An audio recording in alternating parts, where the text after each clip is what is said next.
this is before Facebook, if we can remember a world before Facebook and before Twitter and everything. And part of our strategy to reach the audience was to keep in touch with as many communities that were active in different interests as we could. One reason this film works, in my opinion, from a marketing perspective only, is that you've got so many things going on. You've got people who are interested in water rights, people who are interested in corporate social responsibility, people who are interested in sweatshop activism, all those kinds of things. So there's lots of different target groups that you can approach and get involved to spread word about the film. So we worked with a great social marketing person who'd done awareness campaigns for NGOs, nonprofits, et cetera. And this is in the early 2000s. And started to build, to sort of firm up those pre-existing relationships so that as we got closer to a release, which I'll talk about in a second, these groups would be ready to act to help promote the film. We premiered at the Toronto Film Festival in 2003 with the 2-hour, 45-minute cut. And we finished just in time. It showed on Beta SP at the time. And based on a further look at it there and at screening in Amsterdam, we cut it to the final release, theatrical release length of 2 hours and 25 minutes.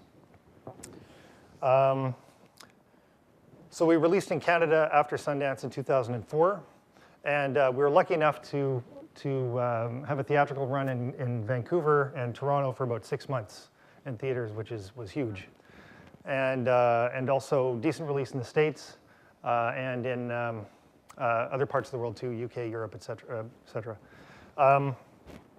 Again, we were a bit lucky because what happened was Michael Moore's films had kind of laid the groundwork for allowing feature documentaries to be seen by a wider amount of people. I mean, all of us would probably say that people were ready to watch documentaries anyway, but the distributors might not have seen that. They didn't see the huge success that Michael Moore's films had. So we kind of came in on the coattails of that, and that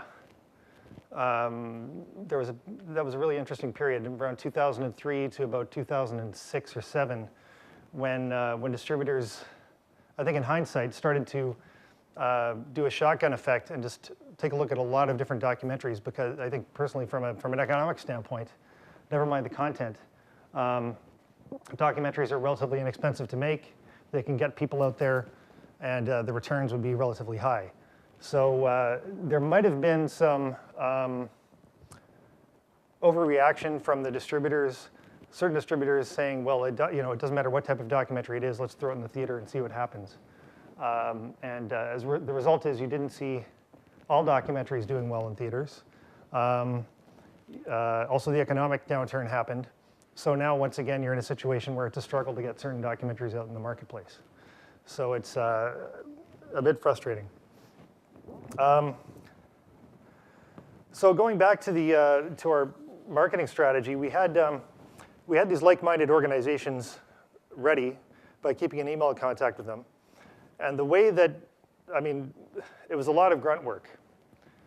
What happened was every city that we were going to open in Canada and the States, and to some extent in Europe, we had 2 people on staff phoning these organizations saying, okay, we're going to be showing in your city.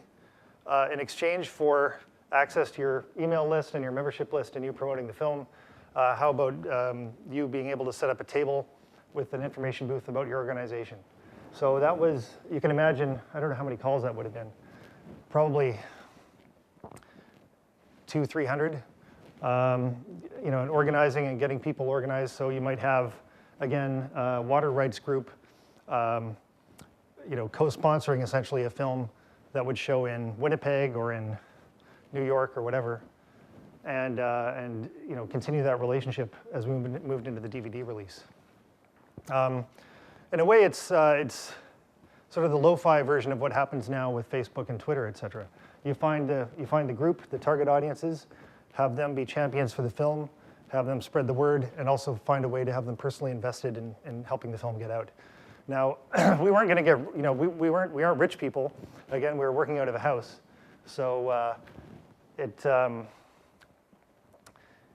I can say that we were hoping people would become champions for benign reasons. We didn't want to, take advantage of anybody. We wanted to kind of come up with a shared win-win situation, and we're trying to make the best of our resources because we simply couldn't do it otherwise. Any questions on that? What did I say? You put so much work into the distribution, so did that affect the deal with the distributor? It did in a way that they knew that we were coming with, a machine behind us, right? We ended up going with Mongrel Media in Canada, one of the bigger ones there, and Zeitgeist in the States. And actually, when we were negotiating with the distributor in the US, there were opportunities open to us that, I guess we had a choice, ultimately. The choice was have a lot of prints made, throw them everywhere, and see what happens. So in that sense, there's a thing called a minimum guarantee. So you would get the minimum guarantee, but there's no guarantee that you would get anything afterwards. Or we could go with a smaller house like Zeitgeist, who'd done manufacturing consent, et cetera, and it would be like a hand-holding release. So one city, use those same prints, go to another city, et cetera, et cetera.